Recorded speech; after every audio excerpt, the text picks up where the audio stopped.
একজন পুরুষ কতটা অসহায়, একজন পুরুষ কতটা অসহায় হইলে তার নিজের কাঁধে তার সহধর্মিনীর লাশ, একজন পুরুষ কতটা অসহায় হইলে তার কুলে একজন সন্তানের লাশ, একজন পুরুষ কতটা অসহায় হইলে আরেক দিকে তাকে ধরে আরেক সন্তান কান্না করে, একজন পুরুষ কতটা অসহায় হইলে এই বাংলাদেশের ভিতরে এত বড় ঘটনা ঘটে গেল যে নরসিংদীর ট্রেনের সাথে দুর্ঘটনায়। ইতোমধ্যে কাউকে মানববন্ধন করতে শুনি নাই, ইতোমধ্যে সোশ্যাল মিডিয়ায় কি গণমাধ্যমে জোর গলায় শুনতে শুনি নাই যে সেই পুরুষের মনের ভিতরে কত কান্না, কত দুঃখ, কত চাপা। বাংলাদেশের মানুষগুলা ভারী আপনারা স্বার্থপর, ভারী স্বার্থপর, নিজের স্বার্থ সব সময় ভালো বুঝেন, ভালো করেন। একজন পুরুষ যখন এত কিছু বুকের ভিতরে চাপা দিয়ে তার সহধর্মিনীর লাশ কাঁধে নিয়ে সে চলে যায়, শয়ে শয়ে মানুষ ভিডিও বানান নিয়ে ব্যস্ত থাকে। একেই বলে বাংলাদেশের মানুষ, একেই বলে বাংলাদেশ। কিছু হোক আর না হোক, নিজের হাতে একটা স্মার্টফোন আছে, আমি ভিডিও রেকর্ড করব, ওইটা আমি সোশ্যাল মিডিয়ায় পোস্ট করে দিব, আমার ফলোয়ার বাড়বে, আমার ভিউ বাণিজ্য হবে, কি আমার আইডি থেকে টাকা আসবে। আরে ভাই, টাকার আগে বুঝতে হবে আমরাও একজন মানুষ, আমাদেরও একটা মন আছে, আর সেই মন নারী পুরুষ উভয় পক্ষের দুইজনেরই আছে। আজকে কেন এই পুরুষের পক্ষ নিয়ে কেউ কোনো কথা বলে না? যে পুরুষ মহান ব্যক্তি, যার সহধর্মিনীর লাশ কাঁধে করে নিয়ে, সন্তানের লাশ বুকে নিয়ে নিজের দুঃখ কষ্টকে চাপা দিয়ে রাখছে, অথচ ধর্ষণকারীর জন্য, এই পুরুষের জন্যই ধর্ষণকারীর ফাঁসি চাই, এরকম পুরুষের শাস্তি চাই, 1 সপ্তাহের ভিতরে ফাঁসি দিতেই হবে, ধর্ষণকারীর বিচার করতেই হবে। অথচ একজন পুরুষ ভালো কাজ করছে যে তার সহধর্মিনী মারা যাওয়ার সাথে সাথে নিজের সব দুঃখ ভুলে যে লাশ কাঁধে করে নিয়ে চলে যাচ্ছে, সেই পুরুষকে রাষ্ট্রীয়ভাবে কোনো পুরস্কার দেওয়া হবে না। যে পুরুষ মহান, তার সহধর্মিনীর জন্য, তার সন্তানের জন্য কি করছে। আজকে যদি এই পুরুষ ধর্ষণ করতো, বাংলাদেশে কত নাম দাম আলা মানুষজন নাইমা যেত, ফাঁসি ফাঁসি ফাঁসি চাই, ধর্ষণকারীর ফাঁসি চাই। অথচ কেউ এখন বলে না যে একজন পুরুষ তার সন্তান এবং তার স্ত্রীর লাশ কুলে কাহিনিয়া বের হয়েছে, এই বাংলাদেশের জনগণ কি, বাংলাদেশের প্রাইম মিনিস্টার, তাকে পুরস্কার দেওয়া হোক, তাকে পুরস্কার দেওয়া হোক। যারা এই ধরনের স্লোগান না দিছেন তাদের জন্য রইল আমার তীব্র ঘৃণা ও প্রতিবাদ। বাংলাদেশের পুরুষরা যদি কোনো অকারেন্স করে তাতে মানববন্ধন করেন, এটা করেন সেটা করেন, পুরুষের যদি কোনো ভালো কাজ করে সেটাকে তুলে ধরতে পারেন না। নির্লজ্জ বাংলাদেশের মানুষ, নির্লজ্জ।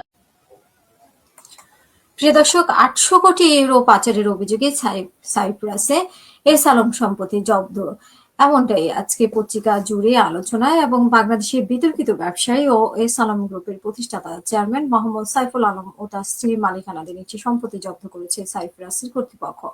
ব্যাংক জালিয়াতি এবং অর্থ পাচারের অভিযোগে চলমান একটি ফৌজদারি তদন্তের অংশ হিসেবে এই আদেশ জারি করা হয়। 800 কোটি ইউরো পাচারের অভিযোগে এই আদেশ দেন সাইপ্রাসের নিকোসিয়া জেলা আদালত এবং বাংলাদেশের সাথে আলোচনা করে এটি করা হয়। স্থানীয় গণমাধ্যম সাইপ্রাসের মেইলের প্রতিবেদনে বলা হয়েছে যে সাইপ্রাসে মানি লন্ডারিং প্রতিরোধ ইউনিটের আবেদনের পর 19 মে এই সম্পত্তি জব্দের আদেশ দেওয়া হয়। দুই দেশের পারস্পরিক আইনি সহযোগিতা প্রক্রিয়ার মাধ্যমে বাংলাদেশ সরকারের পাঠানো অনুরোধের ভিত্তিতে এই পদক্ষেপ নেওয়া হয়েছে বলে জানা গেছে।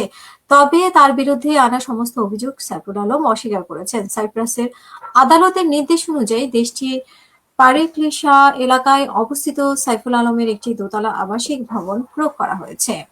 বাংলাদেশি তদন্তকারীদের সাইপ্রাস কর্তৃপক্ষের কাছে জমা দেওয়া নথি অনুযায়ী 2009 থেকে 2024 সালের মধ্যে পরিচালিত একটি কোম্পানি নেটওয়ার্ক ও তাদের আর্থিক লেনদেনের অভিযোগ খতিয়ে দেখছে বাংলাদেশ। এই তদন্তের মূল বিষয়বস্তুর মধ্যে রয়েছে জালিয়াতির মাধ্যমে ঋণ নেওয়া, অবৈধ সম্পদ অর্জন এবং মানি লন্ডারিং।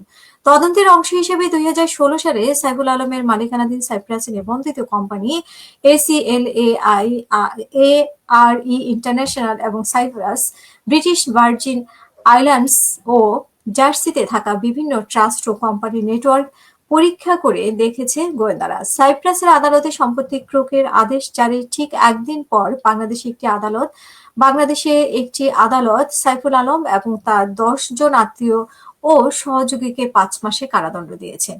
তো আমরা ঠিক বুঝতে পারছি যে বাংলাদেশ সরকার বলতে ডক্টর ইউনূস সরকারকে অনুরোধ করেছে, এরকমটাই মনে হচ্ছে, যেহেতু 2024 সালের মধ্যে 2009 থেকে 2024 সালে পরিচালিত কোম্পানি নেটওয়ার্ক এবং তাদের লেনদেনের অভিযোগের কথা খতিয়ে দেখা হচ্ছে বলে বলছে। সেরকমটাই মনে হচ্ছে। এবং ইসলামী ব্যাংকে বাংলাদেশ লিমিটেড থেকে এসালম গ্রুপের একটি সহযোগী সংস্থাকে দেওয়া প্রায় 60 লাখ ইউরোর একটি ঋণের বিপরীতে 134টি বাস কেনার কথা ছিল, তবে সেই বাসগুলো কেনা হয়নি এমন অভিযোগ করা মামলায় এই সাজা দেওয়া হয়। তবে বাংলাদেশ তদন্তের ব্যক্তি কেবল একটি মামলার মধ্যেই সীমাবদ্ধ নয়। সাইপ্রাসের কর্তৃপক্ষের কাছে অনুরোধে বলা হয়েছে যে সাইফুল আলমের সঙ্গে যুক্ত বিভিন্ন কোম্পানি ইসলামী ব্যাংক বাংলাদেশ, ফার্স্ট সিকিউরিটি ইসলামী ব্যাংক সহ দেশের বেশ কয়েকটি আর্থিক প্রতিষ্ঠান থেকে বিপুল পরিমাণ ঋণ নিয়েছে, যার একটি বড় অংশ পরে খেলাপি হয়েছে। এবং তদন্তকারীরা খতিয়ে দেখছেন যে এই ঋণের অর্থ বিভিন্ন দেশে জটিল প্রাতিষ্ঠানিক নেটওয়ার্কের মাধ্যমে বিদেশে পাচার করা হয়েছে কিনা এগুলো খতিয়ে দেখা হচ্ছে। এবং সম্প্রতি বাংলাদেশের কেন্দ্রীয় ব্যাংকের গভর্নর জানিয়েছেন যে এই প্রক্রিয়ায় দেশ থেকে প্রায় 8 বিলিয়ন ইউরো বেশি অর্থ পাচার করা হয়েছে। বাংলাদেশি কর্তৃপক্ষের ধারণা এই পাচার করা অর্থের একটি অংশ সাইপ্রাস, সিঙ্গাপুর ও অন্যান্য দেশের সম্পত্তিতে বিনিয়োগ করা হয়েছে। সাইফুল আলমের পক্ষে তার আইনি সংস্থা কুইন এমানুয়েল এক বিবৃতিতে জানিয়েছেন যে তার সমস্ত আন্তর্জাতিক বিনিয়োগ বৈধ বৈদেশিক উৎস থেকে অর্থায়িত এবং তার বিরুদ্ধে নেওয়া এই পদক্ষেপগুলো সম্পূর্ণ অন্যায্য ও উদ্দেশ্যপ্রণোদিত।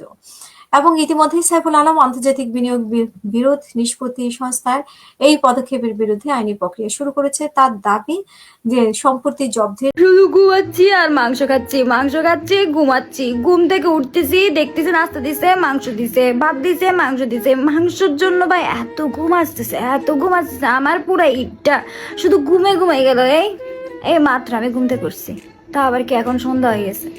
আমি কখন ঘুমাইছি আমি নিজেও জানি না ভাই, প্লিজ জিজ্ঞেস করেন আমি কখন ঘুমাইছি। হয়তো মনে হয় দুপুরবেলায় মনে হয় খাবার খেয়ে ঘুমাইছিলাম, তা আবার কি মাংসের সাথে মানে ভাত মিক্স করে খাইছিলাম, আল্লাহ জানে। আর ভাতের যদি কিছু হয়, আমি যদি বলি যে আমার সাদা ভাত খেতে ইচ্ছে করতেছে না, যাই একটা বিরিয়ানি বানাইতে, যাই মাংস দিয়ে বিরিয়ানি বানাইতে, যাই ছাগল দিয়ে কাচ্চি বানাইতে, এগুলো খাইতে খাইতে আরে ভাই আমি ঘুমছে হচ্ছে না ভাই, আমার